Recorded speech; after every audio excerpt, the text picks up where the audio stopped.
dahil may namatay, dapat po ay alam din po natin yung ginamit sa pagpatay. I mean, yung police.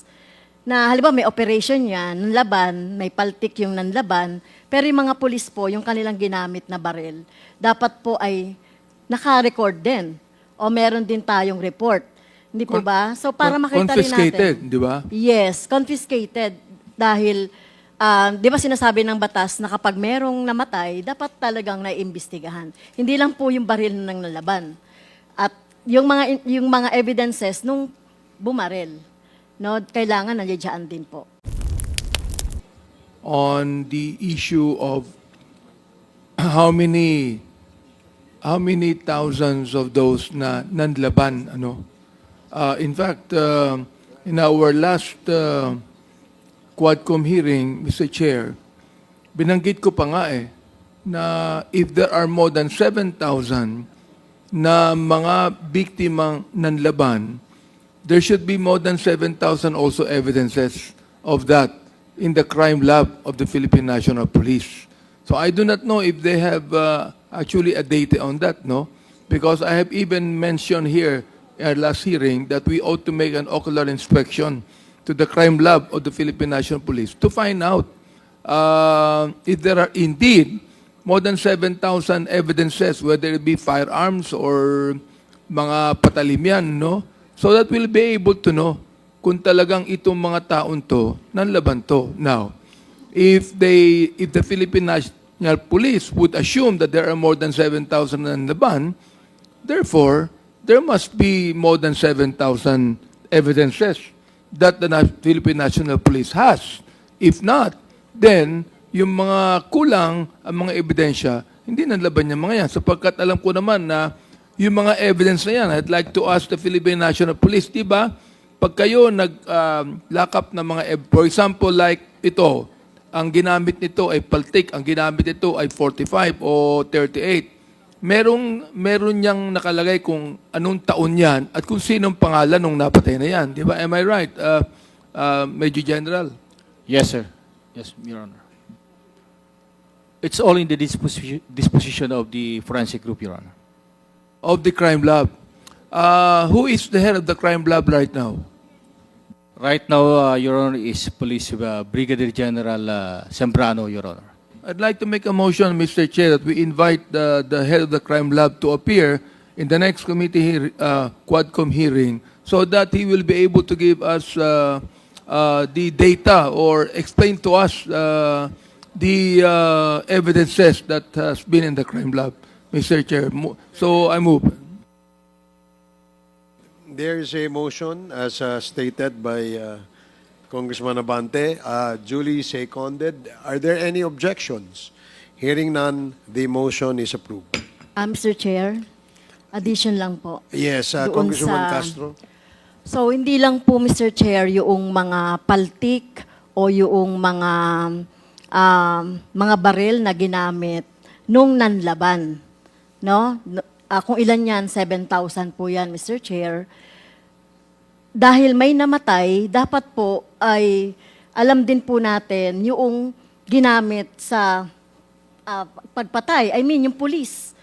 Na halimbawa may operation yan, nanlaban, may paltik yung nanlaban, pero yung mga police po, yung kanilang ginamit na baril, dapat po ay naka-record din. O meron din tayong report. Hindi po ba? So para makita rin natin. Confiscated, di ba? Yes, confiscated.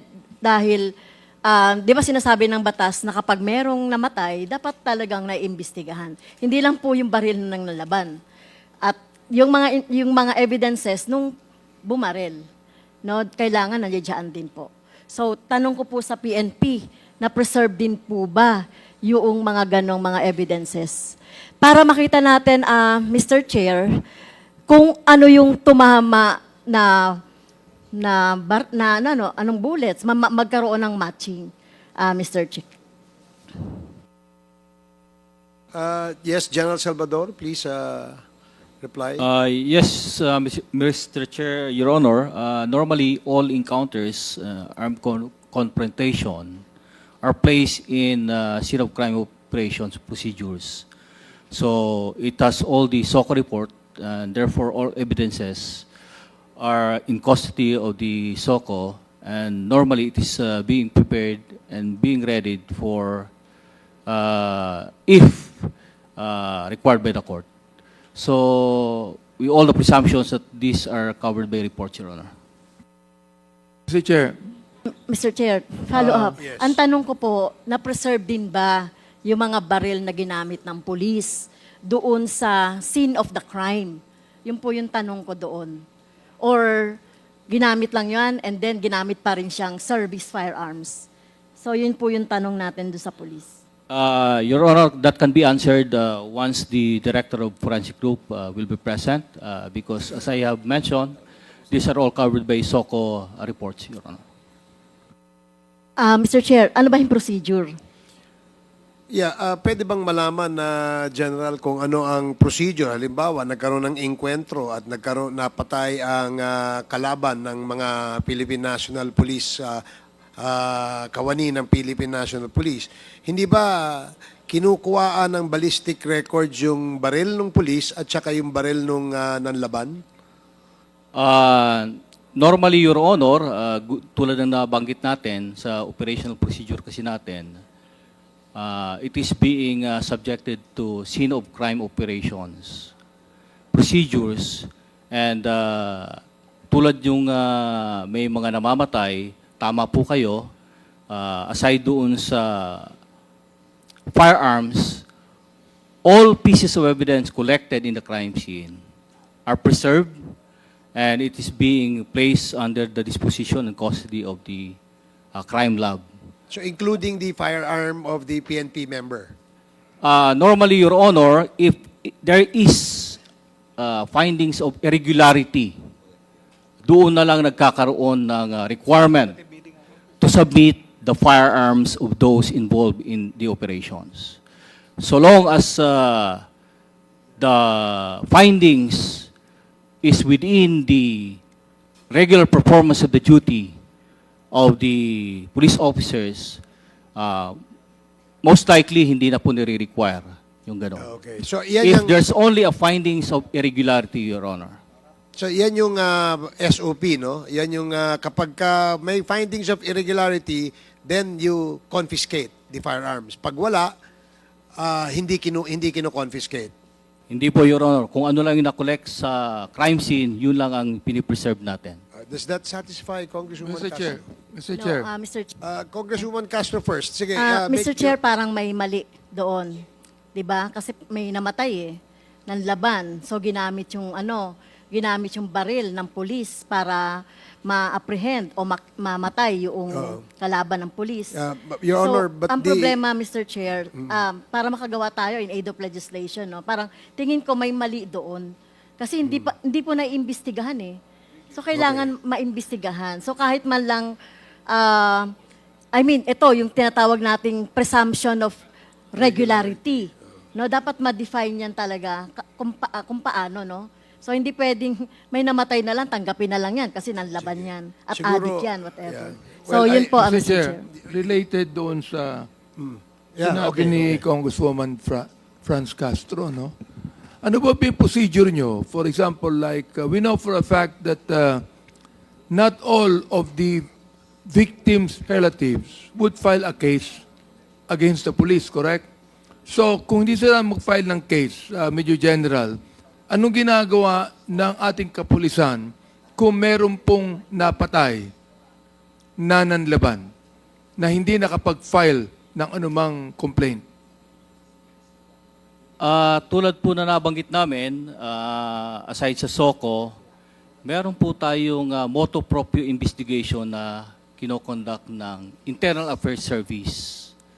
So, lahat po ng ganung nanlaban cases, encounters, there is an independent investigation being initiated by the IAS. At, Okay, independent po yan, no? Yes Alright, po. Ngayon, ito. Nabanggit nyo kanina that you only confiscate the firearms when there is irregularity. Alright. Tama po yan. Now, anong ginagawa ninyo sa ating kapulisan when there is irregularity? Well, due process is initiated by way of requiring these people to submit themselves for investigation, tulad na po na yung firearms. And normally, they are being held under restriction so that they can answer for all the investigations being initiated by the unit. So yun po yung proseso. Para po magiging impartial yung investigation, hindi maka-impluensya yung involved, normally they are being held under restriction or being relieved from the positions they previously hold. Do you have a list of that, Mr. Chair? Do you have a data, a list of those policemen that have killed in response to the action of the victims? Do you have a list of irregularity na mga pulis natin or wala? The better office that can respond to that, Your Honor, is the Internal Affairs Service. All right, Mr. Chair. So I again would like to make a motion that we invite the head of the IAS to come in our next hearing to shed light on the issue of the mga nanlaban na mga biktima po sa ating mga kapulisan. So I move. Comsec, please take note of the request of Congressman Abante.